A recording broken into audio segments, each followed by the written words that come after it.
From the National Newsroom of the Canadian Press, I'm Rob Westgate. Parliament Hill is set to play host today to an event commemorating Hamas's attack on southern Israel 1 year ago. There will be a march starting from Ottawa City Hall in the early afternoon, bound for the lawn outside Parliament. Now, besides the usual dignitaries, those in attendance are also expected to hear from rabbis, Israelis who came to Canada to flee the war, as well as the mother of Montreal's Alexander Look, who was killed while attending a music festival in Israel on the day of the attack.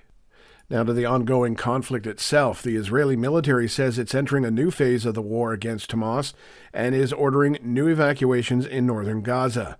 A spokesman says it's expanded the so-called humanitarian zone in southern Gaza, urging people to head there.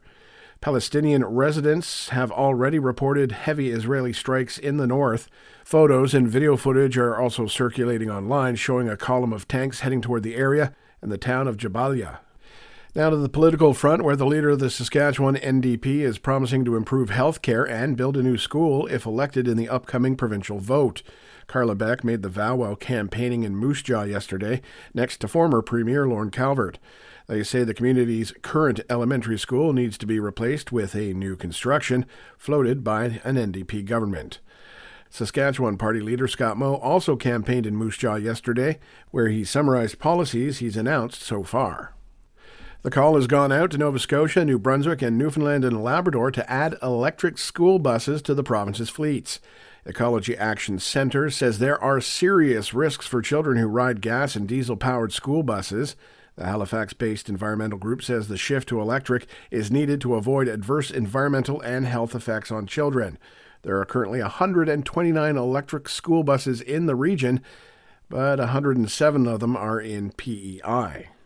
New Zealand military officials say there has been a naval mishap. Reporter Chuck Severson has the story. Big trouble for a Royal New Zealand Navy ship off the coast of the island of Samoa in the Pacific, says Defence Minister Judith Collins. It appears that the ship has grounded 1 nautical mile from shore on a reef where it was conducting a hydrographic survey. That's a study of bodies of water used in chart making. The ship then sank. Surrounding ships heard an emergency call and helped rescue all 75 crew and passengers in lifeboats. Officials say an investigation into the incident has already been launched. And finally, researchers at a hospital in Western Ontario are working to develop a treatment for people who lost their sense of smell after contracting COVID. The research team at St. Joseph's Health Centre in London is conducting a study involving an injection into an area of nerves in the neck, which could help patients who have a distorted sense of smell. So far, the findings are considered positive. This is the Canadian Press. In sports, the visiting Saskatchewan Roughriders punched their ticket to the CFL playoffs with a 28-24 victory over the Edmonton Elks. With a win, the Riders moved into second place in the West Division, 1 point ahead of the BC Lions. The NHL regular season is off to an international start with a mini-series between New Jersey and Buffalo being held in the Czech capital of Prague. The Devils beat the Sabres 3-1 Saturday, some 24 hours after posting a 4-1 win in the official first game of the season.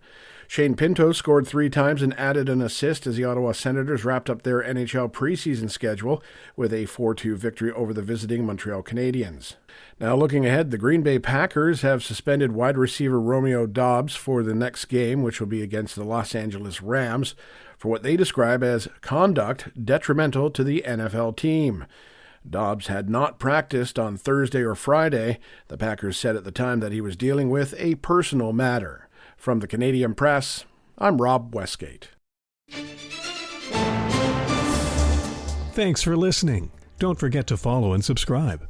For more of today's top stories, visit thecanadianpressnews.ca.